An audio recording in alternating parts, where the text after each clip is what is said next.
Hello বন্ধুরা, আমি চলে এসেছি দিনের একটা ছোট্ট অংশের গল্প নিয়ে।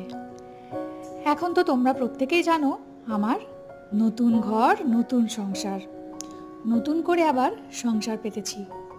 সেই সংসারে টুকিটাকি কাজকর্ম, সারাদিনে মেয়ের সাথে সময় কাটানো, এইসব নিয়েই প্রত্যেকটা দিন কিভাবে যে পার হয়ে যায় সেটা বুঝতেই পারা যাচ্ছে না। তো তো কদিন বাইরের খাবার খেয়ে খেয়ে মুখটা এমন বাজে হয়ে গেছে যে রিচ কিছু খেতেই ইচ্ছে করছিল না।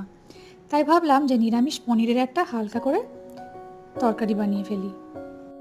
তো পনিরগুলোকে ফার্স্টে এইভাবে ভেজে নিয়েছিলাম, আর মশলাগুলোকে ভেজে তারপর মিক্সিতে পেস্ট করেছিলাম, আর তাতে কিছু দিয়েছিলাম কাজু আর আলমন্ড।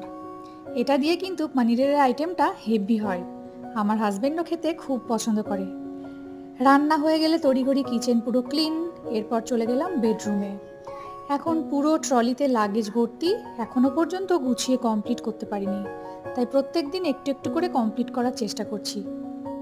আজকে ভেবেছিলাম নিজের ওয়ার্ড্রপটা একটু গোছাবো, আমার আর মেয়ের ওয়ার্ড্রপ একটাতেই করেছি, আর একটা ঘরের ওয়ার্ড্রপ ওর বাবাকে দিয়ে দিয়েছি, ওখানটা জামা কাপড়ও নিজেই গুছিয়ে রেখেছে।